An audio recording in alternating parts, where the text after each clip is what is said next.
Hello everyone, আসসালামু আলাইকুম। Welcome to ride with হৃদয়। আজকে এই রোডটা আমার হোমটাউন নরসিংদী, আমি থাকি ঢাকায় উত্তরায়। তো ঢাকা থেকে নরসিংদী যাওয়ার সময় এই রোডটা হচ্ছে আমার অলমোস্ট ফেভারিট একটা রোড। সো আজকের এই হায়ার সিসি বিষয়ক কথাবার্তাগুলো আমি এই রোড থেকে আপনাদের স্টার্ট করতেছি। এই রোডটা আমি খুব এনজয় করি, আসেন আপনারাও এনজয় করবেন ইনশাল্লাহ। আমি চালাচ্ছি Honda CBR 150R Indonesian matte black colour. আপনারা দেখতেই পাইলেন। আসেন বাইকটার একটু লুক দেখাই। যারা বাইক পছন্দ করেন ওনারা আমাদের বাইকগুলো দেখলেই ভালো লাগে। বিভিন্ন বাইক আমরা জাস্ট দেখতে চাই, দেখলে আমাদের একটা ভালো লাগা কাজ করে। এই জন্য আমি বাইকটা একটু আপনাদের দেখাচ্ছি। লাস্ট কয়েকটা ব্লগে এরকম দেখানো হয় নাই। এই হচ্ছে আমার CBR 150R ইন্দোনেশিয়ান ভার্সন। আসেন এখন মূল কথায় আসি। বাংলাদেশে হায়ার সিসি বাইক অলরেডি দুইটা বাইক ঢুকছে। সেটা হচ্ছে পালসার N250 এবং হিরো কারিজমা এক্সমার। এই দুইটা বাইক কিন্তু খুব একটা মার্কেট পাচ্ছে না। আমি সরি টু সে দ্যাট। আপনারা যারা এটার ইউজার আছেন, আমি আপনাদেরকে আসলে রাগ করার কিছু নাই। এই বাইকগুলো একটা কেনা বেচার হিরিক লাগছে, বিশেষ করে এক্সমার। আর N250 খুব বেশি মানুষ কিনে নাই। আসলে আমি বাইকিং কমিউনিটিতে আছি লাস্ট 7-8 বছর। বাইকিং নিয়ে এক্সপিরিয়েন্স আছে আলহামদুলিল্লাহ। এটা আমার 8 নাম্বার বাইক। সো আমার এখন আশেপাশের লোকজন বাইক কমিউনিটিরই হয়ে গেছে। ওদের সাথে অলওয়েজ আমার সব বিষয় নিয়ে কথা হয়, বাইকিংয়ের বিষয় নিয়ে কথা হয়। সো আমি শুধু এখানে আমার বক্তব্যটাই শেয়ার করতেছি না, আমি সবার কাছ থেকে একটা মিক্সড অপিনিয়ন আমি আপনাদের সাথে শেয়ার করতেছি। 350 সিসিকে হায়ার সিসি বলা হয় না, বাট আমাদের জন্য এটাই হায়ার সিসি। দুইটা বাইক খুব একটা মার্কেট পায় নাই, এবং সামনে যে বাইকগুলো আসবে ইনিশিয়ালি অত তাড়াতাড়ি বাইকগুলো মার্কেট পাবে না। নিকট ভবিষ্যতের কথা আমি বলতেছি। এরপরে আরও 5 years পর সিনারি অন্যরকম হয়ে যেতে পারে। আমি এখনকার যেই সময়গুলোর কথা বলতেছি, এখন বাইকগুলো ঢুকবে লাস্ট এই আগামী কয়েক বছর কি হইতে পারে, এই বিষয়গুলো নিয়ে আমি আপনাদের সাথে কথা বলতেছি। স্পেসিফিক্যালি বলতে গেলে 3টা কারণ আমি ঠিক করেছি আপনাদের সাথে বলবো, যে 3টা কারণে এই হায়ার সিসিটা খুব একটা মার্কেট পাবে না বাংলাদেশে। রিজন নাম্বার 1 হচ্ছে মাইলেজ অ্যান্ড মাইলেজ। এই মাইলেজের কারণে আমরা কিন্তু এতদিন যেই সবচেয়ে পাওয়ারফুল বাইকটা আমাদের 40-র আশেপাশে মাইলেজ দেয়, হোন্ডা CBR R15 GSX-R, এই বাইকগুলো যেগুলো সবচেয়ে পাওয়ারফুল বাইক, এগুলোও কিন্তু আমরা 40-র আশেপাশেই মাইলেজ পাই। সেইটাতে কম পাই 4B, ওইটাও কিন্তু 35 পাই। সো আমরা এই মাইলেজগুলোর সাথে না অনেকটা অভ্যস্ত। আপনাকে যখন হঠাৎ করে 25 মাইলেজে নামাই দিবে, আপনি কিন্তু এটা মানতে পারবেন না।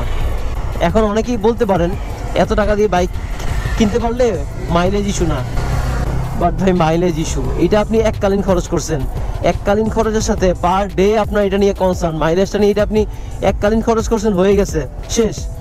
কিন্তু আপনার এভরিডে আপনার কনসার্ন থাকবে ওয়েল কতটুকু আছে, ভরতে হবে, কতটুকু গেল। এই বিষয়টা আপনাকে পীড়া দিবে মাস্ট। আপনি খুব বেশি যদি বাংলাদেশের 1% লোক হয়তো আছে, ওনাদের কাছে টাকা কোনো বিষয় না, ওইরকম আপনি হলে তাহলে আমার ব্লগটা আপনার জন্য না। বিষয়টার কারণে ম্যাক্সিমাম মানুষ হায়ার সিসি বাইকগুলো কিনে আবার সেল করবে। একটা বাইক যখন কিনে আবার সেল করে, ওই ক্ষেত্রে একটা বিষয় খুব ভালো হয়, সেটা হচ্ছে ওই বাইকটা আবার অল্প দামে অনেকে কিনতে পারে একটা। ওই ক্ষেত্রে এটা বাইকিং কমিউনিটির জন্য ভালো, সবাই সব ধরনের বাইক ইউজ করতে পারবে, আবার খুব বেশি লস না করে আবার বিক্রিও করতে পারবে। যাই হোক, আমাদের আলোচনা ওইদিকে না। মাইলেজ ইস্যুর কারণে অনেকেই বাইকটা কিনবে না, এটা ছিল আমার 1 নম্বরের রিজন। এবার আসি রিজন নাম্বার 2।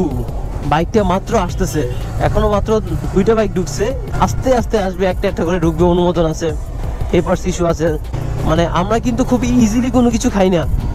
মানে একটা জিনিস বুঝে শুনে, বাইকের দাম তো বাংলাদেশে অনেক, এটা ইন্ডিয়ার মতো না, এখানে অনেক টাকা দিয়ে বাইক কিনতে হয়। আমরা একটু বুঝে শুনে কিনবো। এই বাইকটার ভালো কি খারাপ কি, এই বাইকটা হায়ার সিসি হয়েছে বলে যে আমরা ধাপ করে কিনবো এরকম না। আমরা 1 বছর 2 বছর সময় নিব যে বাইকটা কি হইতেছে। সো এই জিনিসটা একটা বিষয়, এইটা ছিল আমার এখানে রিজন নাম্বার 2। যে আমরা একটু আস্তে ধীরে বুঝে শুনে কিনবো। আমরা আসলে এই জিনিসটা বুঝবো, দেখবো আশেপাশে কি হচ্ছে, সবার মতামত, ইউটিউবে প্রচুর ভিডিও দেখবো, এরপরে কি আমরা ডিসিশন নিব। তো এর মাঝখানে অনেকটুকু সময় চলে যাবে। তো ইনিশিয়ালিও তো হাইপ ক্রিয়েট করতে পারতেছে না বা করবে না, এই কারণেই। এবার আসি রিজন নাম্বার 3। রিজন নাম্বার 3 হচ্ছে বাইকগুলো যেহেতু মাত্র আসবে, সেক্ষেত্রে বাইকের প্রাইস তো হাই থাকবে, এছাড়া বাইকের পার্টস অ্যাক্সেসরিজও হাই থাকবে। প্রাইস হাইয়ের চেয়ে মূল বিষয় হচ্ছে আপনার অ্যাক্সেসরিজ পার্টসগুলো অ্যাভেলেবেল কম হবে। আপনি যেখান থেকে সেখান থেকে কিনতে পারবেন না, অফিসিয়ালভাবেই এই পার্টসগুলো কিনতে হবে, এবং ওই ক্ষেত্রে আপনার অনেক ভালো প্রাইস দিয়ে এটার পার্টস পাতি কিনতে হবে। তো এই ক্ষেত্রে বাইকের প্রাইসটা ইনিশিয়ালি বাইকের প্রাইসও থাকবে বেশি, আবার এটার জিনিসপত্রের দামও থাকবে বেশি, আবার আপনি জিনিসপত্র সব জায়গায় খুঁজেও পাবেন না।